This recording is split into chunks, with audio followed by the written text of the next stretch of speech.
한번 따라해 보십시다. 감사의 망원경으로 보는 단계. 여러분, 인생을 보는 두 가지 관점이 있습니다.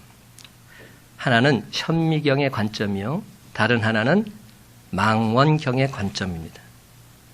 둘 다 무엇인가 확대해서 보여주는 도구이지요. 그런데 결과는 정반대입니다. 현미경은 우리 눈으로 볼 수 없는 아주 미세한 것을 실제보다 더 크게 확대해서 우리가 볼 수 있도록 도와주는 기계입니다. 그렇죠? 반면에 망원경은 실제로는 아주 큰데 거리가 너무 멀리 떨어져 있어서 작게 보여서 우리가 잘 볼 수 없는 그것을 실제 크기처럼 확대해서 보여주는 기계가 망원경이죠. 여러분, 불평은 현미경과 같습니다. 실제로는 아주 작은데 그것을 크게 확대해서 두렵게 하고 우리 삶을 자꾸만 무너뜨리는 겁니다. 반면에 감사는 망원경과 같습니다. 우리를 향한 하나님의 은혜가 얼마나 크고 놀랍고 광대하신지 우린 때로 눈이 가려져서 그 크신 하나님의 은혜를 잘 보지 못합니다. 그렇지만 여러분, 감사의 망원경으로 하나님의 은혜를 바라볼 때 우리가 평소에는 잘 바라볼 수 없었던 것, 실제로 우리가 밝히 바라보는 역사를 하나님께서 우리에게 허락해 주실 줄로 믿습니다. 사랑하는 성도 여러분, 오늘 주신 말씀을 통해서 그동안 너무 익숙한 나머지 잘 볼 수 없었고 잘 깨달을 수 없었던 그 크신 하나님의 사랑, 그 크신 하나님의 은혜를 진정 감사로 고백드리는 저와 여러분의 삶이 다 되시기를 주님의 이름으로 간절히 축원합니다. 제가 매주 수요일마다 지금 성경 공부를 하고 있는데요. 이번에 성경 공부를 하면서 디모데후서 3장을 보는데 디모데후서 3장에 말세에 나타날 악한 자들의 모습이 열거되고 있었습니다. 이런 내용들입니다. 말세에 나타나는 모습들, 자기를 사랑하며 돈을 사랑하며 자랑하며 교만하며 부모를 거역하며 감사하지 아니하며 쾌락을 사랑하기를 하나님 사랑한 것보다 더하며, 이런 말들이 계속 이어집니다. 저는 이 말씀을 읽다가 깜짝 놀랐습니다. 감사하지 않는 것이 죄다, 이렇게 말하고 있기 때문에. 말세에 나타나는 악한 현상들 중에서 감사하지 않는 것도 당당히 들어가 있었던 겁니다. 우리는 감사하지 않는 것 별로 크게 신경 쓰지 않습니다. 그것이 무슨 죄냐? 그것을 죄라 여기지는 않습니다. 물론 감사 안 하는 것은 좀 잘못된 거지만 이게 무슨 죄냐? 이렇게까지 생각하지요. 근데 성경 말합니다. 감사하지 않는 것 죄라는 겁니다. 감사하지 않는 마음으로 가득 차 있으면 이것이 바로 말세의 잘못된 현상이요, 심각한 죄라 성경은 보고 있는 것이죠. 로마서에서도 자세히 보면 이 감사하지 않는 것을 하나님을 영화롭게 하지 않는 것과 동일하게 취급합니다. 감사하지 않는 삶이 하나님을 영화롭게 하지 않는 삶이라는 겁니다. 로마서 1장 21절 말씀 제가 읽어볼게요. 하나님을 알되 하나님을 영화롭게도 아니하며 감사하지도 아니하고 오히려 그 생각이 허망하여지면 미련한 마음이 어두워졌나니. 그렇습니다. 우리 마음에 감사하지 않는 것, 이것은 하나님을 영화롭게 하지 않는 것과 같은 의미라는 겁니다. 하나님을 영화롭게 하지 않는 삶의 대표적인 증상이 감사하지 않는 삶이라는 겁니다. 그렇습니다, 여러분. 감사는 그저 해도 그만, 안 해도 그만이 아니라 감사하지 않는 것은 우리 영혼이 심각한 질병에 빠져 있다는 증거요, 하나님께 영광 돌리지 않는 삶의 가장 나쁜 자세 중에 하나인 겁니다. 그래서 감사하지 않는 삶의 결과는 어떻게 나옵니까? 우리 생각이 어두워지고 우리 마음이 허망해진다, 성경은 말합니다. 사랑하는 성도 여러분, 감사는 우리 영혼을 지키는 것입니다. 감사는 하나님께 영광을 돌리는 것입니다. 그렇습니다. 감사하는 것은 성도들의 지극히 정상적인 모습이요, 바람직한 태도인 것입니다. 여러분, 오늘 본문을 보게 되면 10명의 나병 환자들이 고침을 받았는데 그 중에 한 사람만 예수님께 돌아와서 감사하고 있습니다. 그리고 9명 주님께 감사하지 않고 있지요. 그때 예수님께서 그 한 명에게 이렇게 질문하셨어요. 17절 말씀, 예수께서 대답하여 이르시되 10사람이 다 깨끗함을 받지 아니하였느냐? 그 9은 어디 있느냐? 그런데 여러분, 우리는 이 9명을 두고서 어떻게 이런 사람들이 있을 수 있을까? 그 심각한 질병, 거의 죽음과 같은 나병을 고침받아 놓고서 어떻게 예수님께 나와서 감사하지 않을 수 있을까? 우리는 이렇게 이들을 정죄하고 비판하기 쉽습니다. 근데 한번 저와 여러분을 되돌아보십시다. 실제로 우리들 가운데서 하나님께 죄 사함 받은 기쁨과 감격을 안고서 주님께 돌아와서 감사하는 영혼이 과연 10분의 1이나 될까? 10명 중에 1명이 주님 앞에 나서 이러한 온전한 감사를 드릴 수 있을까? 한국 크리스천들 가운데서, 아니 전 세계 성도들 가운데서 하나님 앞에 감사함으로 나오는 영혼이 과연 10분의 1이 넘을 수 있을지 심히 걱정됩니다. 우리들 모두 이 9명에 들지는 않을까 노심초사하고 있지는 않을지 모릅니다. 왠지 아십니까? 감사하지 않았던 9명도 믿음이 없었던 사람들이 아니었기 때문입니다. 그들도 예수님을 믿었던 사람들입니다. 저와 여러분과 똑같이 주님을 믿고 신뢰했던 자들입니다. 그들도 역시 믿음으로 예수님께 나와서 치유함 받고 하나님의 은혜를 직접 체험했던 믿음의 사람들이었습니다. 그러면 여러분, 오늘 시간 감사의 마음을 통해서 단계마다 집중적으로 살펴보면서 진리를 온전히 깨달아 알아 범사의 하나님께 감사드리는 저와 여러분의 복된 삶이 다 되시기를 주님의 이름으로 간절히 축원합니다. 첫 번째 모습, 예수님께 간절히 부르짖는 단계입니다. 제일 첫 번째 모습은 한번 따라해 보십시다. 예수님께 간절히 부르짖는 단계. 여러분의 문제와 필요를 가지고 주님께 나와서 간절히 부르짖어 기도하는 단계지요. 예수님이 오신다는 소식은 나 환자들에게 있어서는 한마디로 복음 그 자체였습니다. 왜냐하면 그들은 예수님께서 다른 지역에서 동일한 질병을 고치셨다는 사실을 이미 들어서 알고 있었기 때문에. 하지만 그들은 그 지역을 빠져나올 수는 없었습니다. 왜인 줄 아세요? 나병 환자들은 격리된 삶을 살고 있었습니다. 일반인들이 사는 지역으로 가게 되면 돌에 맞아 죽게 되어 있었습니다. 그런데 너무나 감사하게도 자기들이 스스로 움직일 수 없는 그 지역을 향해서 예수님께서 찾아오신 겁니다. 내게로 찾아오라 말씀하지 않으시고 예수님께서 그 지역으로 직접 찾아가신 것입니다. 12절과 13절 말씀 우리 다 같이 한 목소리 읽기를 원합니다. 12절 13절 시작. 한 마을에 들어가시니 나병 환자 10명이 예수를 만나 멀리 서서 소리를 높여 이르되 예수 선생님이여 우리를 불쌍히 여기소서 하거늘. 그들이 말합니다. 예수 선생님 우리를 불쌍히 여겨주세요. 여러분, 이 고백은 그들 마음속에 믿음이 있었기에 가능한 고백입니다. 믿음이 없었다면 그들은 예수님을 향해서 부르짖지 않았을 겁니다. 예수님께서 고쳐주셨다는 확신에 찬 믿음이 있었기에 그들은 예수님께 간절히 부르짖었던 겁니다. 예수님 불쌍히 여겨주세요.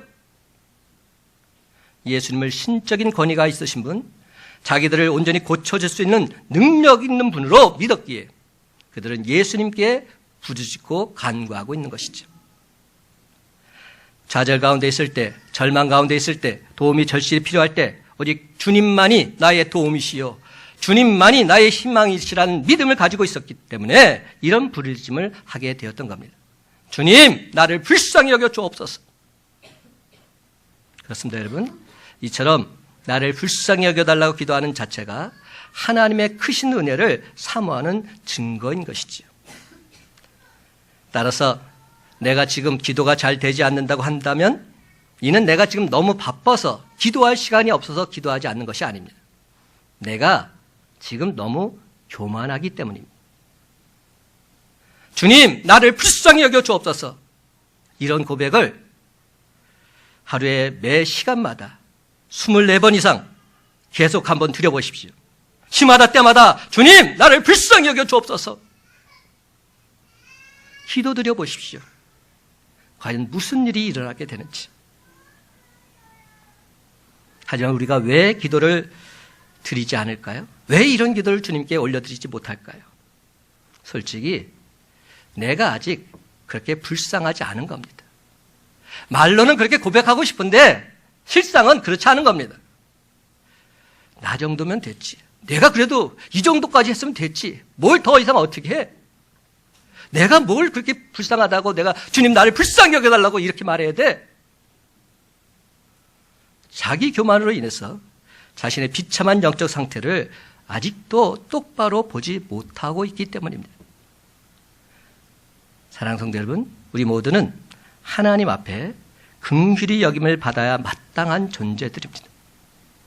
여러분, 내 영혼 괜찮지 않습니다. 내 영혼 멀쩡하지 않습니다. 왜냐하면 나 또한 9명처럼 감사하지 않는 죄를 범하고 있기 때문이죠. 그러면 여러분, 이제후로는 주님 나를 불쌍히 여겨 주옵소서. 겸손한 마음으로 주님의 은혜를 구하면서 믿음의 기도를 하나님께 올려드리는 저와 여러분의 삶이 다 되시기를 주님의 이름으로 간절히 축원합니다. 망원경으로 본 두 번째 단계는 주님을 향해서 부르짖는 단계를 벗어나서 주님의 기적을 체험하는 단계이지요. 한번 따라 하십시다. 예수님의 기적을 체험하는 단계. 여러분, 예수님께서는 그들에게 내가 너희를 고쳐주리라 이렇게 말씀하지 않으셨습니다. 자세히 성경을 보세요. 뭐라고 말씀하셨냐면 가서 제사장들에게 너희 몸을 보이라 이렇게 말씀하셨습니다. 예수님께서 10명의 나병 환자들에게 제사장들에게 너희 몸을 보이라 이렇게 말했을 때에 그들이 그 말씀에 순종해서 가는 도중에 몸이 깨끗해진 겁니다. 14절 말씀 다 같이 한 목소리로 읽기를 원합니다. 14절입니다. 시작. 보시고 이르시되 가서 제사장들에게 너희 몸을 보이라 하셨더니 그들이 가다가 깨끗함을 받은지라. 아멘. 여기서 우리가 간과해서는 안 되는 부분이 있습니다. 여러분, 어떤 사람들이 제사장에게 가야 합니까? 나병으로부터 고침받고 치유된 사람들이 제사장에게 가야 됩니다. 건강한 모습을 보여주기 위해서 가야 되는 것이죠. 그렇다면 예수님 말씀 속에는 이런 전제가 담겨 있습니다. 너희는 이미 다 나았다는 겁니다. 너희는 이미 다 치유됐다는 겁니다. 그러니까 믿고서 제사장에게 가서 나병이 깨끗이 나았음을 확인받으라는 겁니다. 예수님께서 너희 병이 고쳐졌다 직접적으로 말씀하지 않으셨습니다. 그렇지만 그들의 나병이 나았음을 이미 선포해 주고 계신 겁니다. 이미 다 나았다는 겁니다. 그 순간 그들은 좀 의아했을런지도 모릅니다. 아니, 우리 몸이 아직 낫지도 않았는데, 여전히 우리 몸은 병든 몸인데 이 몸을 가지고 제사장에게 가라니 도무지 이해할 수 없을런지도 모릅니다. 그렇다면 예수님께서 왜 이렇게 말씀하셨을까요? 여러분, 예수님께서는 바로 그 순간에 그들에게 믿음을 요구하신 겁니다. 그들의 믿음을 보기를 원하셨습니다. 감사의 마음으로 본 두 번째 단계는 예수님께 나오는 단계에서, 예수님께 부르는 단계에서 한 단계 더 높이 올라가야 합니다. 두 번째 단계는 예수님 말씀에 대한 온전한 순종을 통해서 기적을 체험하는 믿음의 단계입니다. 단지 주님 우리를 불쌍히 여겨 주옵소서 이렇게 간구하는 수준 정도가 아니라 지금 주님께서는 저와 여러분의 믿음을 보기를 원하고 계십니다. 여러분, 이는 엘리사에게 찾아온 나만 장군도 마찬가지였습니다. 엘리사를 통해서 하나님 말씀을 들었지요. 요단강물에 가서 7번 내 몸을 씻어라. 이 예그는 요단강물에 갑니다. 1번, 2번, 3번, 4번, 5번, 6번 계속 요단강물에 몸을 담깁니다.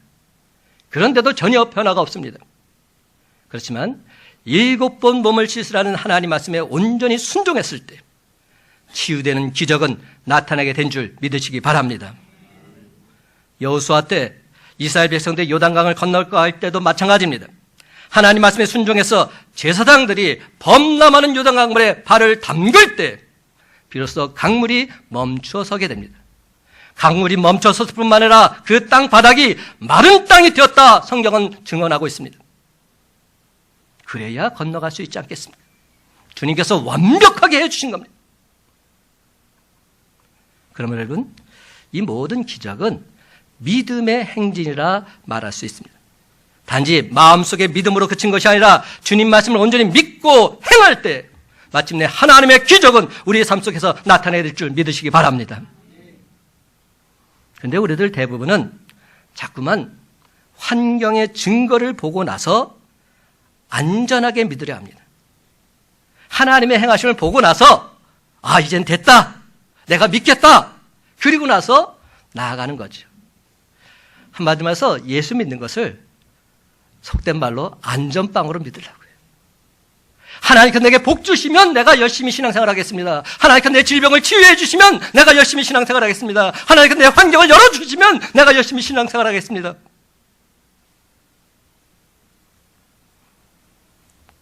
하지만 이것은 믿음이 아니에요. 믿음이 아닙니다. 증거를 보고 믿는 것은 동의하는 거죠. 확인하는 거죠. 믿음이 아닌 겁니다. 히브리서 11장 1절은 이렇게 믿음을 정의하고 있습니다. 믿음은 바라는 것들의 실상이요 보이지 않는 것들의 증거니라. 믿음은 내가 지금 바라는 것의 실제 상이 믿음이라는 겁니다. 보이지 않는 것들의 증거가 믿음이라는 겁니다. 그렇습니다. 증거가 보이지 않을 때 내 믿음을 적용하는 것, 이것이 진정한 믿음이다. 성경은 말씀합니다. 심지어 믿음은 그 자체가 보이지 않는 것들의 증거가 된다고 말씀합니다. 그렇습니다, 여러분. 바로 이것이 두 번째 단계의 믿음입니다. 보이지 않는 것들을 믿는 믿음, 증거를 보고 믿는 믿음이 아니라 믿음으로 그 증거를 보여주는 믿음. 이것이 바로 주님 말씀에 순종함으로 기적을 체험하는 믿음의 단계입니다. 사도행전 1장 8절 말씀을 보게 되면 땅끝까지 이르러 예수 복음의 증인이 되라 말씀하십니다. 그런데 우리가 실제로 복음을 전해보면 참으로 무모하기 짝이 없어요. 그런데도 불구하고 우리는 주님 약속의 말씀을 믿고서 담대히 나아가면 되는 겁니다. 주님께서 복음을 전하라 하셨기에 전하면 되는 겁니다. 사랑하는 성도 여러분, 비록 현실은 맨 땅에 헤딩하는 것 같지만 우리 주님께서 안 될 일, 불가능한 일을 명하실 리 없습니다. 이런 믿음으로 한 걸음 한 걸음씩 나아가다 보면 참으로 놀랍게도 저와 여러분의 삶 속에 기적의 열매가 주렁주렁 맺혀지게 될 줄 믿으시기 바랍니다. 세 번째는 더 한 단계 나가야 되겠죠. 예수님의 은혜에 감사하는 단계입니다. 한번 따라 하십시다. 예수님의 은혜에 감사하는 단계. 15절과 16절 말씀 함께 있습니다. 시작.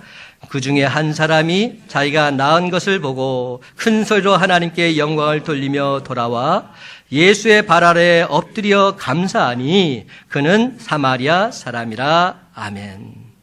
오늘 설교의 주제인 받은 은혜에 감사하는 단계입니다. 10명이 다 깨끗해졌지만 그중 한 명의 나병 환자만이 예수님께 돌아왔습니다. 그리고 하나님께 영광을 돌리면서 예수 발 앞에 엎드려 감사를 드리고 있습니다. 여러분, 문제와 필요를 가지고 나와서 간절히 구하는 것도 믿음이지요. 첫 번째 단계입니다. 말씀에 순종함으로 기적을 체험하는 것도 분명 믿음입니다. 두 번째 단계입니다. 그러나 진정한 믿음의 확증은 받은 은혜에 감사함으로 나아가는 것입니다. 세 번째 단계입니다. 그렇습니다. 바로 이것이 믿음의 절정이요 참된 믿음의 증거입니다. 사랑하는 성도 여러분, 오늘날에도 문제를 가지고 하나님 앞에 나와서 부르짖어 기도하는 성도들 참으로 많습니다. 그런데 기도하는 모든 성도들이 다 감사하는 것은 아닙니다. 제 말 잘 들으세요. 주님 말씀에 순종해서 기적을 체험하는 성도들도 많이 있습니다. 그러나 그 기적을 체험한 성도들이 다 주님께 감사하는 것은 아니란 말입니다. 10명의 나병 환자들이 부르짖어 기도했습니다. 그들의 마음속에는 분명 주님 말씀에 대한 확신이 있었습니다. 그리고 그들은 모두 다 기적을 체험했습니다. 이는 분명 믿음의 역사입니다. 그러나 지금 그 9명은 어디에 있습니까? 우리 주님께 감사한 사람은 단 한 명밖에 없습니다. 예수님은 그 9명은 어디 있느냐? 묻고 계십니다. 그들이 어디 있는지 몰라서 예수님께서 물어보신 게 아닙니다. 그 9명의 영적인 현주소가 지금 어디에 있느냐? 이것을 질문하고 계신 겁니다. 육신의 질병이 치유된 것, 그것을 묻고 계신 것이 아닙니다. 영적인 질병이 치유된 자들이 없음을 보고 안타까워하고 계신 것이죠. 추측해 보건대 그들은 과연 어디에 있었을까요? 우선 먼저 그들은 제사장에게는 확실히 갔을 것입니다. 왠지 아세요? 제사장에게 가야 확인을 받고 정상적인 삶을 살 수 있기 때문에, 제사장에 가서 증명서를 받아야만 사회생활을 온전히 할 수 있고 가족품으로도 돌아갈 수 있기 때문입니다. 그래서 제사장에게 가서 먼저 확인서를 받고는 가족에게로 가서 기뻐하고 즐거워했을 것입니다. 친구들과 이웃들과 다시 치유된 기쁨과 감격을 나눴을 것입니다. 그런데 예수님께서 지금 이런 행보를 정지하신 것은 아닙니다. 가족과 함께 삶을 나누고 이웃과 함께 고침받은 기쁨을 나눈 것 너무나도 당연한 것이죠. 해야 됩니다. 여러분, 예수님께서 지금 지적하고 계신 것은 다른 것이 아니라 우선순위를 지적하고 계신 겁니다. 먼저 할 것을 하지 않은 것에 대해서 질책하고 계신 겁니다. 너희는 먼저 그의 나라와 그의 의를 구하라. 그리하면 이 모든 것을 너에게 더하시라 약속해 주셨습니다. 우리가 먼저 해야 될 것이 무엇입니까? 하나님의 나라와 하나님의 의를 구하는 삶이 아니겠습니까? 하나님 전에 나와서 예배드리며 주님께 감사 찬송 돌리는 것, 이것이 우리가 해야 될 삶이 아니겠습니까? 지금 그것을 묻고 계신 겁니다. 예수님께서는 지극히 당연히 일어날 인생의 축복과 그런 기쁨들 정지하고 계신 것이 아닙니다. 이보다 더 먼저 구해야 될 것이 있는데 바로 그것을 하지 않은 것에 대해서 예수님께서 지적하고 계신 겁니다. 저는 이런 생각을 해봅니다. 그들 9명 과연 어떻게 됐을까? 그들 9명이 가족들을 만났을 때 물어보았을 겁니다. 어떻게 해서 낫게 됐어? 그때 그들은 뭐라고 했을까요? 예수님이 날 고쳐주셨어. 분명히 말했을 겁니다. 예수님이란 분이 날 고쳐주셨어. 그분이 대단한 분이야. 분명히 말했을 겁니다. 그들은 내가 스스로 나았다, 뭐 이렇게 말하지는 않았을 겁니다. 그러나 그렇게 말하는 것과 먼저 예수님께 나와서 예수님의 발 앞에 엎드려서 감사드리는 것과는 천양지차라는 겁니다. 그들은 물론 나중에 예수님께서 날 고쳐줬노라 간증할 수도 있습니다. 그러나 이 또한 병 고침 받은 후에 제일 먼저 예수님께 나와 감사드리는 것과는 우선순위에 있어서 분명한 차이가 있다는 말씀이죠. 우선순위의 문제입니다. 오늘 혹시 예수님께서 너희들도 그 9명에 속하지 않았느냐 질문하신다면 우리는 아마도 이렇게 항변할 것입니다. 주님, 저는 주님을 잊은 적이 없습니다. 주님을 향한 감사의 노래가 항상 넘쳐났습니다. 나는 주님 진정으로 감사하며 찬송하며 살고 있습니다. 물론 우리는 늘 항상 주님께 감사합니다. 근데 마음으로만 감사해요. 마음뿐이에요. 구체적인 감사의 표현이 없습니다. 감사한다면 그것을 행동으로 나타내야죠. 주님께서 그것을 꼭 원하시는 것이 아니죠. 우리의 삶의 우선순위가 어떻게 되어야 하는지를 가르쳐주고 계신 겁니다. 이런 것들을 살펴보게 된다면 우리는 아마도 9에 속한 사람, 그 사람이 우리들일지도 모릅니다. 저와 여러분은 아마도 9명 중에 속할 것 같아요. 다시 말씀드리지만 누군가에게 진정 감사해야 한다면 그 사람에게 그냥 감사한다는 마음이 있는 것과 전화를 하거나 직접 찾아가서 감사합니다 이렇게 말하는 것 엄청난 차이가 있는 겁니다. 경험해 보셨잖아요. 그렇습니다. 여러분, 이 9명은 바로 이런 상태였습니다. 감사하는 마음은 있었지만 예수님께 나와서 그 감사를 표현하지는 못한 겁니다. 사랑하는 성도 여러분, 오늘 시간 분명히 말씀드립니다. 감사를 주님께 표현함으로 구원이 완성된다는 사실. 여러분, 감사를 주님께 표현해야 됩니다.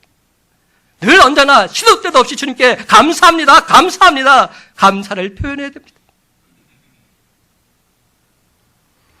어떤 학자는 이 기적의 아이러니한 결과로 인해서 감사하지 않은 9명의 나병 환자들 고침받고 난 뒤에 오히려 하나님으로부터 멀어졌을 것이다, 이렇게 추론합니다. 이는 충분히 가능한 이야기입니다. 감사하지 않을 때 사탄마귀가 틈타서 하나님을 멀리할 수밖에 없기 때문이죠. 사탄마귀가 그냥 그대로 내버려 두지 않습니다.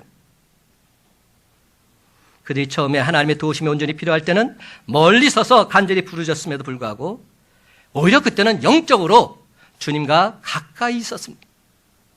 얼마나 가까이 있었는지 모릅니다.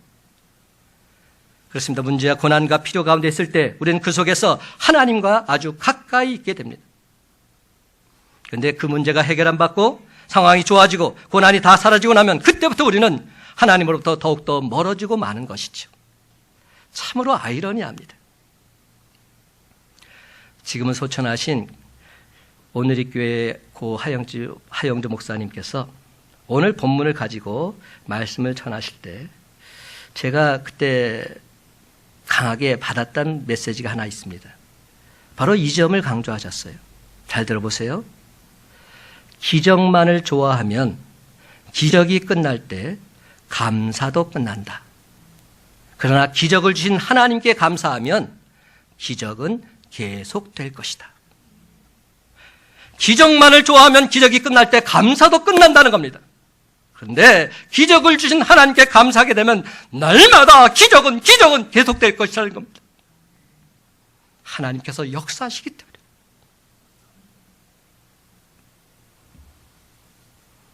여러분, 나병 환자 10명 중에서 9명은 기적에 만족했습니다. 그러나 다른 한 명은 기적도 물론 좋았지만 그 기적을 베푸신 주님께 감사드렸습니다. 주님 한 분만으로 참된 만족을 누리게 되었습니다. 이게 진짜지요. 그럼 여러분, 기적과 함께 감사가 끝나는 인생이 아니라 또 다른 기적을 이끌어낼 수 있는 그러한 믿음, 바로 그것은 진정 우리 주님께 감사하는 믿음에서 비롯되는 줄 믿으시기 바랍니다. 그러므로 하나님의 은혜의 사다리에는 감사라는 가루막이 반드시 있어야 합니다. 그래야 더 높이 오르고 계속 사다리를 타고 올라갈 수 있습니다. 그렇습니다. 하나님께 감사하는 사람만이 더 높은 은혜의 경지를 맛볼 수 있게 됩니다. 내 생애의 마지막 달이라는 책에 보게 되면 이런 말이 나옵니다. 10사람 모두가 선물을 받았지만 그 선물의 포장지를 벗겨서 진짜 선물을 확인한 사람은 한 사람뿐이다. 지금 10문둥이 비유를 놓고 하는 얘기입니다. 그렇다면 여러분, 이 한 사람 도대체 어떤 선물을 받았을까요? 진짜 선물이라고 말하는데 도대체 어떤 선물이 진짜 선물일까요? 여러분, 진짜 선물은 그들이 나병을 고침받은 것이 아니라 예수님 그분을 인격적으로 만나는 데 있습니다. 예수님 그분을 인격적으로 만나는 것, 이것이 진짜 선물입니다. 사랑하는 성도 여러분, 나병 환자들이 병을 고침받고 나서 열문득병자들이 나중에 영원토록 살았습니까? 아니죠. 다 죽었어요. 병을 고침받았지만 죽었습니다. 육신의 질병을 치유받았지만 죽었습니다. 그것이 중요한 것이 아니라니까요. 예수님 그분을 만났느냐 못 만났느냐, 이것이 진짜입니다. 그러면 여러분, 예수님 그분을 인격적으로 만나는 것, 바로 이것이 우리에게 주신 진짜 선물이 아니고 무엇이겠습니까? 근데 참으로 안타깝게도 9명은 나병은 고침받았는지 모르겠지만 우리를 죄와 사망에서 건져주신 분 예수님 그분은 만나지 못했습니다. 치유의 선물은 받았지만 그 선물의 주인공은 만나지 못했던 말입니다. 여러분, 한 명의 나병 환자는 지금 제사장에 가는 것, 이것이 중요한 것이 아니었습니다. 예수님에게 가서 감사드리는 것, 이것이 우선이었습니다. 사랑하는 성도 여러분, 이는 굉장히 의미 있는 행동이라 말할 수 있습니다. 그렇다면 그가 제사장에게 먼저 가지 않고 예수님에게 먼저 갔던 이유는 무엇일까요? 저는 곰곰이 이 말씀을 묵상하게 되었어요. 묵상하는데 이는 단지 나병을 고쳐주신 예수님께 감사드리기 위해서 갔다, 그런 생각이 들지 않는 겁니다. 그가 왜 예수님께 그렇게 달려갔을까? 그가 예수님께 찾아간 진짜 이유는 예수님을 단지 육신의 질병을 고쳐주시는 능력자 정도가 아니라 예수님 그분을 자기를 진정 죄와 사망에서 구원해 주실 구원자로 믿었기 때문에, 메시아로 확신했기 때문에 달려갔던 겁니다. 그래서 그는 나병에서 깨끗이 낫게 됨을 받은 즉시 예수님에게로 달려왔습니다. 바로 그 순간 예수님께서 그에게 뭐라고 말씀하셨죠? 오늘의 결론의 말씀이에요. 19절 말씀 다 같이 함께 읽기를 원합니다. 19절 시작. 그에게 이르시되 일어나 가라, 내 믿음이 너를 구원하였느니라 하시더라. 아멘. 이 말씀이 이제 와닿으십니까? 왜 예수님께서 이 말씀을 하셨을까? 이제 내가 깨끗이 나음 받았노라, 이렇게 말씀하지 않았습니다.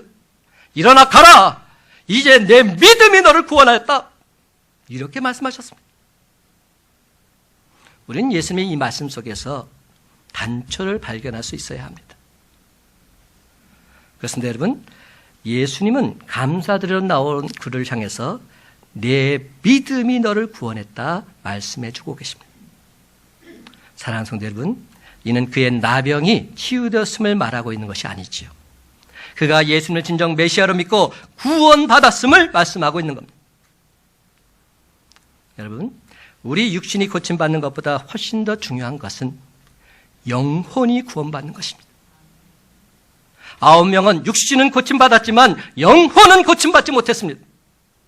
그러나 이 한 명은 육신이 치유함 받고 돌아와서 예수님께 감사드릴 때 그 영혼까지도 온전히 고침받게 된 줄 믿으시기 바랍니다.